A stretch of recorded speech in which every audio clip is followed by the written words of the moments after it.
Hello, I'm Rob Thomas, and welcome to another edition of The Road Back, brought to you by Club and Resort Business, Club and Resort Chef, and the Club and Resort Chef Association. Today's episode of The Road Back is brought to you by Hunt Textiles. Since 1977, Hunt Textiles has provided a wide range of wholesale linen products such as terry towels, kitchen towels, bed linen, napkins, tablecloths, aprons, and uniforms to country clubs, resorts, and hotels. Hunt Textiles ships product on a nationwide basis from its warehouse facility in Irving, Texas. Delivery of in-stock items is 1 to 2 days in Texas and the surrounding states, and within 5 days anywhere in the continental United States. If your facility is in need of a new linen supplier, Hunt Textiles welcomes the opportunity to prove the company to you and to earn your business. Learn more at hunttextiles.com. For today's fresh insight into how clubs are meeting the challenges posed by the coronavirus pandemic and are finding new and innovative ways to boost business levels and start to return to full operation, we're talking with Jamey Lewis, General Manager of Sun City Country Club in Arizona, Ryan Walsh, Founder and CEO of Valqari, and Michael Miller, a golf industry executive. Basically, we have a confluence of events, including food and beverage, drones, and mailboxes. They're all going to be tied together in a neat little bow. Jamey, can you tell us how we're going to be doing that?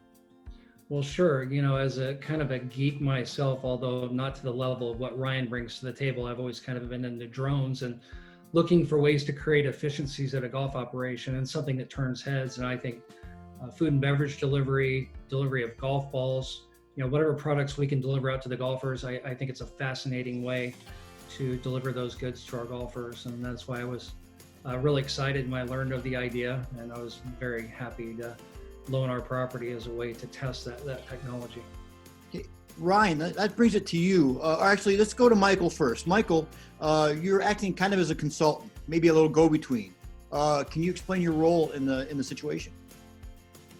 Sure. So having spent 35 plus years in the golf industry, I've gained a great knowledge of how the industry works and the food and beverage side, and just trying to, kind of along the lines as Jamey mentioned, just trying to identify ways that can help create a new golf experience for today's golfer, and try to develop a platform for facilities and clubs to help generate additional income through the food and beverage service. So I was connected Ryan and Valqari to Sun City, feeling Sun City was a great facility to test this program out at.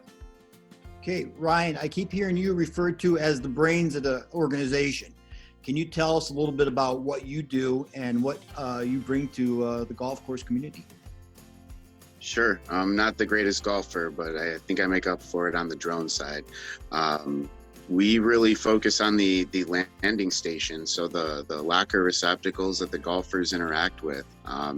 It's proven to be a hub for all of the different needs and items that a golfer may have while on course. But we've also been a bit of a hub in the drone industry as well. So working with partners like Ag Eagle and Delson Aeronautics and pulling all of these really novel drone technologies together to be able to suit this really interesting challenge. How do you deliver autonomously on a golf course and do it in a way that doesn't disturb the golfers? Okay, that leaves, I have 1,000 questions and limited time. One of my questions is there a range? We have golf courses can be, hundreds of acres, really spread out depending. If you're in a central location, how far can you get from the restaurant or the pro shop to a particular station out on the golf course? We're testing with a number of different drones to make sure that we can get the ranges and longevity we need from them. But most drones these days can go quite a few miles and there and back. So while golf courses may be spread out, they tend to be rather ideal. They're rather compact when you start looking at some of the longer range drone delivery capabilities. So a couple of acres, it's not a huge issue. Mm-hmm. Not a big deal. How about weight limit? We're talking about, I want a 6-pack sent out to me on at the turn or whatever the case may be. 6-pack's not going to be an issue. We very specifically designed the system around a group of beers for a foursome of golf. That was the heaviest out of everything that we had tested, whether it was balls or teas or food items. And so being able to carry 4 tall boy beers was the key to success for us. Beautiful. And that's not been an issue. Nope. I mean, I imagine there's drones can get pretty advanced. Jamey is a drone enthusiast, as he mentioned. How about training? Are we going to have someone specific at the golf course? Obviously, you can't just hit a button and it goes, right? I mean, you do have to fly it, or no? No, you hit a button and it goes. Oh. It's fully autonomous. Under the current regulations, you do need a Part 107 certified drone pilot. It's the first rung on the drone pilot certifications for the most part, so it's not an overly complicated process. Our goal is to eventually, as regulation allows, get this to be fully autonomous, where you wouldn't need a designated pilot overseeing it. But right now the technology is there. Oh, beautiful. Hey Michael, you deal with a lot of people in the Southwest. Why Sun City as far as like a test market, basically? Well, part of it was Jamey's knowledge and interest in drones and willingness to help be a beta site for us to test it. It's a relatively, Jamey, I'm not sure how many acres you have there at Sun City, but it's a relatively compact golf course and easy for us to kind of navigate and do the initial testing for the program. Jamey, have you talked to your golfers? Are they excited about the possibility? They were very excited. They were very intrigued. We had a gallery that day watching this demonstration.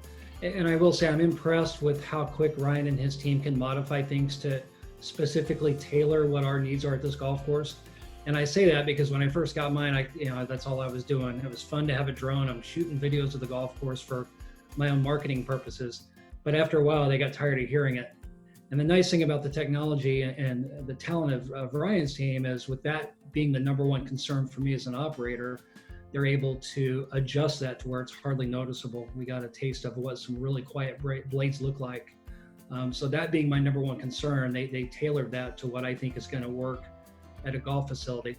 But yeah, we're excited. I would say that everyone is very intrigued that day. They can't wait to order. More ideas were flying. Well, can you drop it off in my backyard for the neighbors that live on the golf course? So they're very intrigued by it, and I'm excited to see it in use.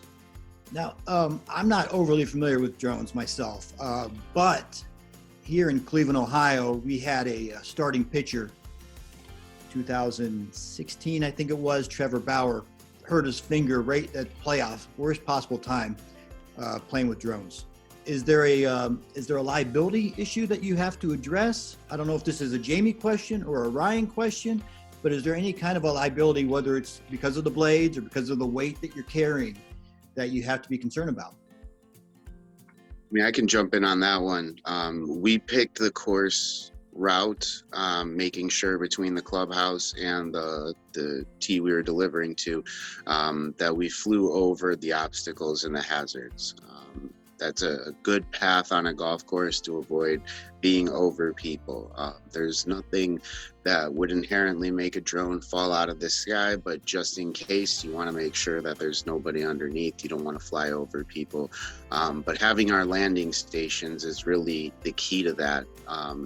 You've seen on maybe other golf course delivery demos, they're either roping it down by a winch, or the drone may come close to the ground and land, and the problem is that creates more of a hazard for falling items or the person interacting with the drone. I mean, the drone's blades have to spin very fast for it to fly, and spinning blades are inherently unsafe. So having our landing stations to deposit the items in before the golfers even get to that tee, you really remove that human drone interaction, and that's really the key to the safety.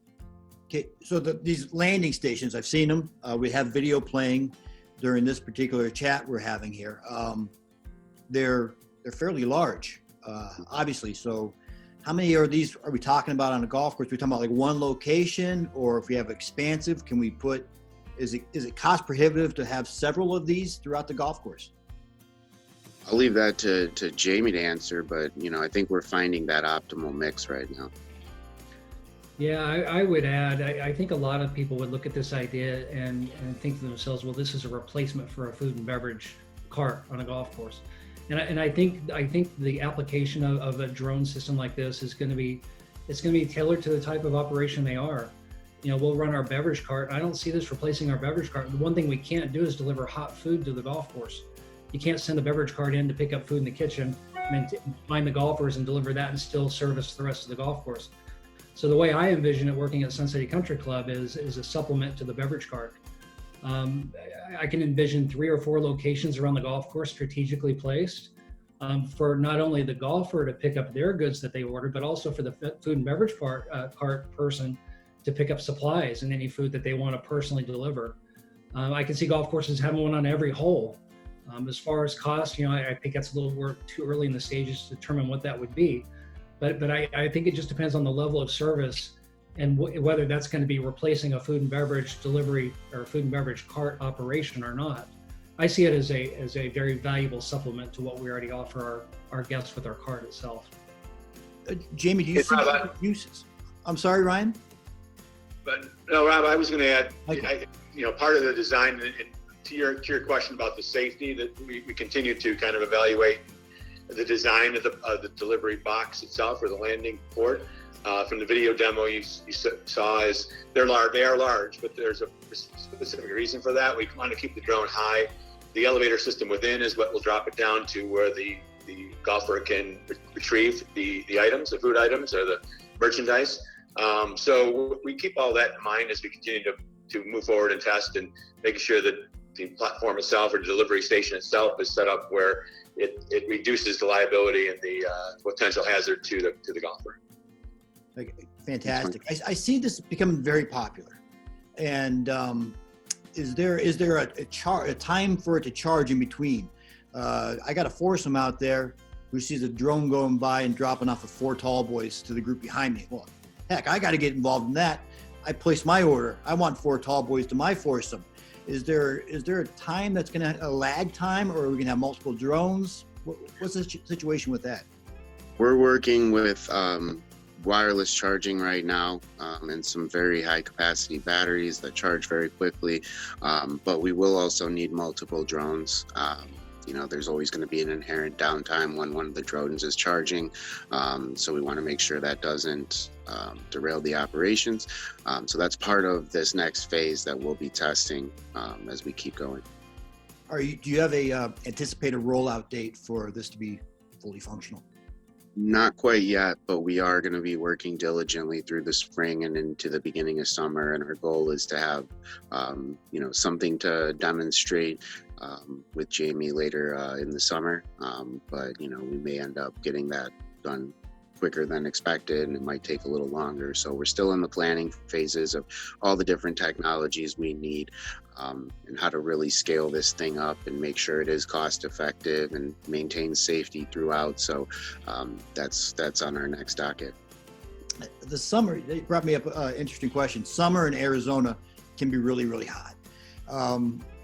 Weather permitting, is there a situation like say I'm at Pebble Beach, whatever the case may be, where it can get really windy on the East Coast? Anywhere you have, is there a time that these drones can't fly?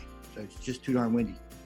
Golfing really lends itself well to drones. The current regulations don't want you flying at night, and golfers don't golf at night. They tend to golf when the weather's fairly well, right? It's good weather out. We've seen drones that can go 25, 35 mile an hour winds. So if we start hitting those winds, I don't think it would be much fun for a round of golf. So I do think that, drones pair very well with the conditions that golfers prefer. So most of the time, if the drone can't fly, the golfers don't want to golf in that anyway. Terrific. Hey, Jamey, I'll get you out on this one. Do you see other uses for this? You'd mentioned, I just put 3 golf balls in the pond on 14. I got to finish my round. I need some more golf balls. So that's a situation. Anything else that you see, whether it's the maintenance side? Some guys on the other side of the property needs a particular tool. It's at the at the shed. Anything along that line you're seeing at the course or that you think could be a possibility? Well, who knows where technology is going to take us in the next 5 to 10 years. I don't see why that's not a possibility. Right now, my focus on what in my mind is realistic, and that's enhancing the food and beverage program. So that's really my true focus. Got no problem throwing in a dozen golf balls though. If someone wants that in a hot dog, anything we can do to serve them quickly and enhance our bottom line, I think is possible. Yeah, that's one thing that we've seen. Obviously, rounds of golf have been up in 2020 because of the pandemic. Food and beverage, on the other hand, has really taken a hit. God willing, we're out of this global pandemic within the next year, but we don't know. This could be an excellent way to, I guess, enhance the food and beverage, as you said. Well, it will, and especially during a pandemic, you have people who don't mind rolling the dice and sitting on a well-spaced patio for lunch. During a non-pandemic year, if you want to call it that, it's people are piling in after golf and they want to eat and have a couple of beers and go. Right now, there's no guarantee that that's going to happen. So for them to get hot food and enjoy that at the turn or on hole number 4, I think it's just a win-win for the customer needing to be fed during a 4-hour round of golf, and for the club versus us having to wait and just cross our fingers and hope that they're going to come in and utilize our restaurant, whether it's indoors socially spaced or outdoors socially spaced. I think this is a great solution, especially during the times we live in right now and operate in right now. Terrific. Totally agree. Hey, Jamey, Michael, and Ryan, thank you very much for your time. And thank you for watching. This has been another edition of The Road Back, brought to you by Club and Resort Business, Club and Resort Chef, and the Club and Resort Chef Association. Thank you for watching this edition of The Road Back, and thank you to our sponsor, Hunt Textiles. If you have a great idea or success story you'd like to see featured in a future episode of The Road Back, contact editor@clubandresortbusiness.com.